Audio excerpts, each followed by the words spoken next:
Tunjukkan ijazahmu, jangan tunjukkannya beraninya pada termul, relawan. Penyidik dari Direktorat Reskrimum masih terus bekerja mengumpulkan fakta-fakta. Sejak kasus dugaan pencemaran nama baik Joko Widodo dinaikkan ke tahap penyidikan oleh penyidik Polda Metro Jaya, hingga kini polisi mengaku masih mengumpulkan fakta-fakta. Sehingga belum ada satupun dari pihak terlapor, Roy Suryo CS, yang berubah status menjadi tersangka. Masih berlangsung ya, karena proses penyidikan itu mengumpulkan fakta-fakta. Penyidik dari Direktorat Reskrimum masih terus bekerja melakukan tahapan penyidikan, mengumpulkan fakta-fakta. Dalam proses penyidikan itu ada SOP-nya. SOP-nya itu dilakukan secara prosedural dan profesional. Tak hanya di Jakarta, kasus ijazah Jokowi di Pengadilan Negeri Sleman, proses mediasinya lagi-lagi berakhir deadlock. Hal ini karena pihak tergugat, yakni Jokowi, bersikukuh menolak memperlihatkan ijazahnya di hadapan penggugat. Sementara pihak penggugat menilai Jokowi tidak menghormati pengadilan karena lebih memilih memperlihatkan ijazahnya kepada para relawannya. Untuk tergugat satu dalam ini Pak Jokowi supaya memperlihatkan ya ijazah aslinya. Namun demikian kami tolak secara tegas dengan alasan bahwa penggugat tidak memiliki otoritas sebagai aparat penegak hukum sehingga tidak ada kewajiban bagi Pak Jokowi untuk memperlihatkan. Kemarin itu beliau bertemu dengan Budi Ari, Freddy Damanik dari Projo, itu kemudian ditunjukkan. Nah, mereka bukan penegak hukum, mereka juga masyarakat. Lah, kami ini juga masyarakat. Jadi kesimpulannya adalah beliau tidak mau menunjukkan ijazahnya. Sebelumnya, Waketum Projo Freddy Damanik menceritakan soal pertemuan Projo dengan Jokowi pada 24 Oktober lalu. Ia mengatakan Jokowi sempat menunjukkan ijazahnya pada saat pertemuan. Kita tadi dipertunjukkan bahwa ijazah Pak Jokowi itu ada, dan Pak Jokowi juga udah menunjukkan ke rektor, ke dekan. Kasus ijazah Jokowi masih bergulir hingga melebar kemana-mana. Namun Jokowi sendiri masih teguh dengan sikapnya yang tidak mau menunjukkan ijazahnya kepada para penuding dan penggugatnya. Tim Liputan Kompas TV. Laporan pencemaran nama baik Jokowi di Polda Metro Jaya sampai sekarang belum ada penetapan tersangka sejak kasus naik ke tingkat penyidikan. Meski begitu, dalam waktu dekat gelar perkara kasus akan dilaksanakan. Akankah penetapan tersangka juga diumumkan dalam waktu dekat? Kita bahas bersama terlapor dugaan pencemaran nama baik Jokowi, Roy Suryo. Lalu ada relawan Jokowi dari Rampai Nusantara, Mardiansyah Semar, dan ahli hukum pidana Profesor Hipnu Nugroho. Selamat petang semuanya. Ya, selamat petang Mas Cindy, selamat petang juga Prof. Hipnu, selamat petang juga Saya ke Bung Semar dulu ya. Bung Semar, kan kata polisi bentar lagi mau ada gelar perkara. Anda yakin nggak di gelar perkara itu sekalian akan ada penetapan tersangka? Iya, beberapa waktu lalu kan saya juga sudah sampaikan bahwa memang tidak perlu didesak-desak. Ini proses sudah pada titik ujungnya. Bahwa masuk pada proses penyidikan, lalu tadi kita sudah mendengar aparat kepolisian menyampaikan bahwa dalam waktu dekat akan melakukan gelar perkara, dan saya sangat meyakini dalam proses gelar perkara itu juga akan ditindaklanjuti dengan pengumuman siapa tersangkanya, penyampaian siapa tersangka, siapa yang masuk pada tindak pidana yang memang dilaporkan oleh Pak Jokowi. Dan tentu jika pihak kepolisian sudah menetapkan tersangka, sudah barang tentu bukti-bukti, fakta-fakta itu sudah ada. Makanya saya sangat meyakini, jadi kalaupun dipaksa-paksa nggak perlu juga. Kalau misalnya teman-teman ada yang memaksa-maksa, karena memang ini sudah pada ujungnya. Makanya saya sempat sampaikan ke Roy Suryo, bersiap aja secara mental, bersiap aja secara batinnya, supaya misal menghadapi proses hukum itu juga nanti tidak juga akhirnya Iya memang harus kayak gitu. Jadi jangan juga nanti akhirnya pas sudah ditetapkan tersangka pakai kursi roda lagi sama penyangga leher, kan jadi pusing juga kita. Nah ini Gitu, kita Mbak. tanya ke Bung Roy langsung ya. Bung Roy, khawatir nggak kalau dari Rampai Nusantara yakin loh ada penetapan tersangka, nanti Anda khawatir nggak? Sama sekali tidak, ya. Justru mereka-mereka ini yang stres, ya. Karena apa? Sudah sejak 3 bulan yang lalu bikin janji-janji palsu, bikin hoax di berbagai podcast. Besok minggu depan, dalam waktu dekat. Kemudian mereka bikin podcast hoax semua itu podcastnya. Udah ditetapkan tersangka, udah stres gini. Tuh teman-teman yang mengaku ceboker Nusantara itu, teman-temannya Mas Semar ini, itu udah bikin hoax tuh harusnya ditangkepin semua itu.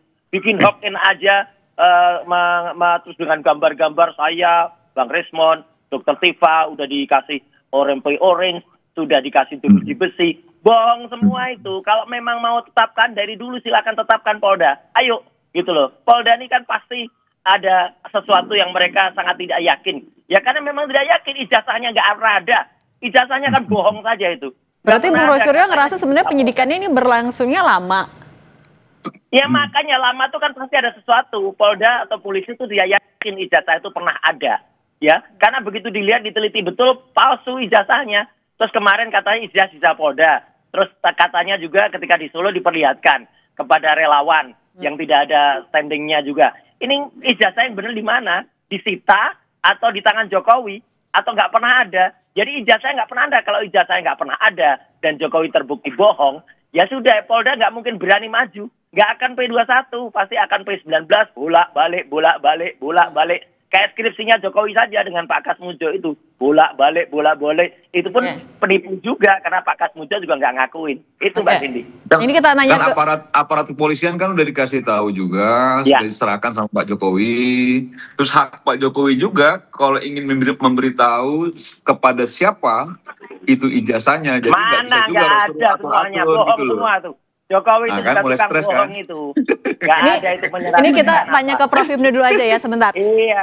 Oke, Bung Roy, kita tanya dulu ke Prof Hipnu. Prof Hipnu, ini kan udah dari Juli, sudah ditemukan adanya dugaan tindak pidana, udah naik ke sidik, tapi ya terkesannya kok mandek nih jalan di tempat. Ini macetnya di mana kalau dari kacamata hukum? Ya, saya kira ini polisi hati-hati sekali. Saya melihatnya seperti itu, hati-hati karena ini menyangkut suatu perkara yang menyangkut publik nasional, yang menyangkut mantan pejabat negara. Nah itulah, kehati-hatinya di sini adalah melihat sejauh mana bukti-bukti yang disampaikan. Memang betul, jadi kalau toh disampaikan tersangka misalkan penyidikan itu kan tindakan serangkaian tindakan penyidik untuk menentukan tersangka dari bukti yang ada. Ini suatu yang cukup berat bagi polisi. Apakah bukti yang disampaikan itu cukup melakukan? Nah gitu. Tapi namanya hukum, Mbak. Hukum itu konsepnya ada lex dura setamen scripta. Hukum itu kejam. Nah, oleh karena itu dalam hal ini saya kira ketimbang ombang-ambing terus segera tadi Mas Roy segera naik. Karena dari naik ini nanti akan juga diperdebatkan tentang keaslian mau tidak mau. Tentang dugaan fitnah tapi juga keaslian suatu ijazah. Ini tidak bisa dipisahkan atas dugaan dan ijazah. Nah, disinilah saya kira nanti penyidik itu akan memproyeksikan, memformulasikan apakah ini bisa terus sampai pada tingkat kejaksaan. Karena suatu bukti itu harus akurat sekali.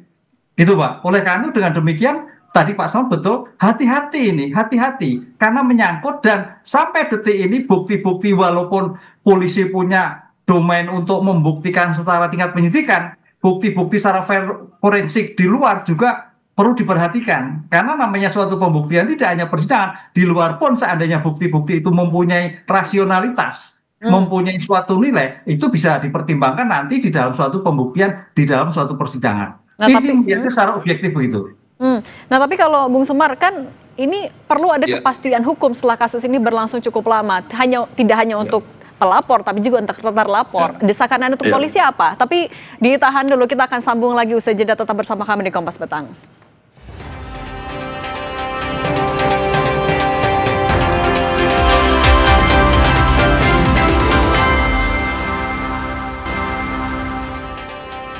Saya mau lanjutin lagi pertanyaan tadi ke Bung Semar. Bung Semar, kepastian hukum seperti apa yang diinginkan oleh kubu dari Pak Jokowi agar tadi kepastian hukum itu tidak hanya untuk pelapor tapi juga sama-sama untuk pelapor? Aduh, saya ada masalah di audio nih kayaknya. Sebentar ya. Oke. Bung Semar udah dengar suara Cindy sekarang? Oke, kalau gitu kita ke Bung Roy dulu deh. Bung Roy, kalau dari Anda kan ini kepastian hukum ini jadi sesuatu yang krusial. Anda merasa desakan Anda untuk polisi untuk segera dapat kepastian hukum juga gimana? Segera saja kalau memang Polda Metro itu firm, Polda Metro itu yakin, tetapkan kepastian hukum. Kasihan tuh para pelapor yang udah mulai kelojotan, bikin hoax di mana-mana. Sabar, Mas Roy, sabar, Mas. Terakhir itu bikin ini penetapan, bikin cerita-cerita halu. Dikit lagi, Mas. Ada saya udah pakai rompi oranye, ada saya udah digambarkan di dalam penjara, ada saya digambarkan pakai rompi merah lagi, salah lagi rompinya, ya. Dan kemudian tuh bikin aja daripada bikin dosa, tetapin aja. Kalau emang nggak yakin Polda, ya udah SP3 aja selesai, ya kan, daripada bikin sesuatu yang tidak pasti. Roy Suryo ngarep SP3, aduh kasihan. Palsu. 99,9% ijazah Jokowi itu palsu, bohong, nggak pernah ada. Sebentar lagi anaknya juga akan terbukti palsu, langsung kita laporkan dari Sydney, Australia nanti. Nah, ya, itu jadi artinya udah jelas ini palsu semua. Oke.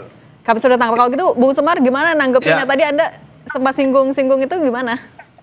Iya, maksud saya begini ya, ini kan sudah sangat clearance ya soal proses hukumnya.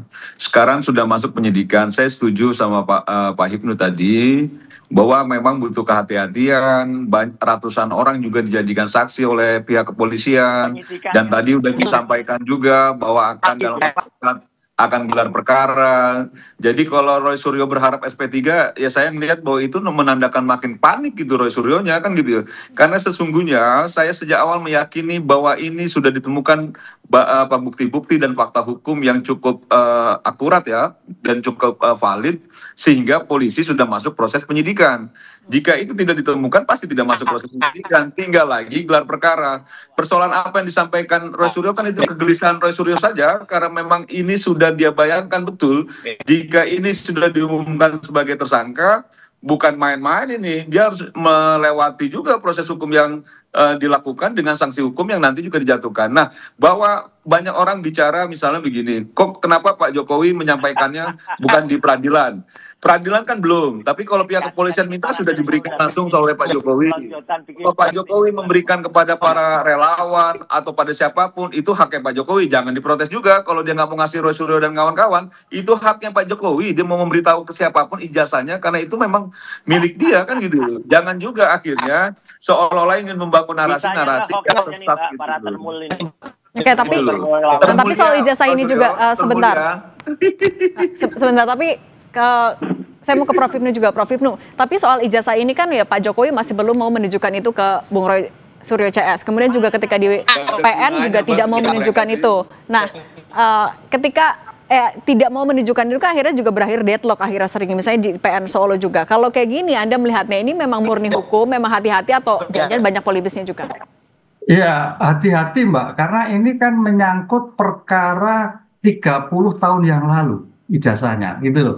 Jadi saksi-saksi pun saksi-saksi ketika 30 tahun yang lalu. Baru memang sekarang ini untuk mengupdate sekarang itu dengan kajian-kajian forensik yang kemarin sudah dilakukan oleh Puslatfor, kemudian teman-temannya Mas Roy dan sebagainya. Cuman keabsahannya ini nanti ada wewenang negara. Negara itu yang mana yang dipakai kan itu loh. Itu yang sekarang dalam tingkat penyidikan. Nanti seandainya itu sampai pada tingkatan persidangan peradilan, baru 2 kesaksian forensik sebagai pendukung keabsahan itu dihadirkan. Baik dari teman-teman Mas Roy maupun lapor diajukan. Karena itu sebagai bentuk eksaminasi dari bukti forensik yang diajukan. Bukti forensik itu bahwa forensik adalah ilmu pengetahuan untuk kepentingan peradilan. Nah, disitulah yang nanti kalau toh itu sampai masuk ada 2 pihak yang membuktikan. Yang dipakai yang mana? Hakimlah yang akan menentukan. Kalau ijazah dari Pak Jokowinya sendiri harus ditunjukkan juga nggak sama Pak Jokowi? Pasti harus, karena itu sebagai objek suatu perkara. Ya nanti di peradilan kok nggak pernah objek suatu perkara. Akan dilihat. Jangan juga bahas narasi sesat tuh. Oke, Bung Roy Suryo yakin akan ditunjukkan nanti di pengadilan? Ya pasti Nggak ditunjukkan itu, akan. Mbak. Nggak Itu akan. proses Bohong dia. peradilan Jokowi itu namanya. bohong Pasti udah berkali-kali. Kalau Pembohong Roy Suryo terbesar penting untuk Udah ditunjukkan. udah ada pengadilan di Solo beberapa kali dia nggak berani ngajak Oke. deadlock. Jadi Jokowi ini pembohong, Mbak. Nggak akan ditunjukkan. Oke, kalau gitu saya minta tanggapan dari Bung Semar. Kalau dari Bung Semar gimana? Iya. Ya pasti itu akan ditunjukkan dalam proses peradilan. Itu yang tadi saya tegaskan juga bahwa dalam proses hukumnya kan juga sudah ditunjukkan juga kepada pihak Polda Metro Jaya. Kalau kepada jangan juga akhirnya parah dong. Gitu loh. Jangan juga akhirnya maksa-maksa minta ditunjukkan ke Roy Suryo, itu kan bukan juga pada kewenangannya. Roy Suryo minta ijazahnya Pak Jokowi kan gitu loh. Kalau dalam proses peradilan tentu itu akan dipenuhi oleh Pak Jokowi dan saya meyakini Roy Suryo dan kawan-kawan segera menjadi tersangka itu. Oke, nanti kita lihat aja di gelar perkara akan seperti apa tindakan polisi. Ya. Bung Semar, Bung Roy Suryo, Prof. Ibnu, terima kasih sudah berbagi bersama kami di Kompas Petang. Jokowi tukang bohong atau tidak? Oke. Terima kasih semuanya, sehat selalu. Enak loh di penjara itu. Terima kasih, Prof. Makasih.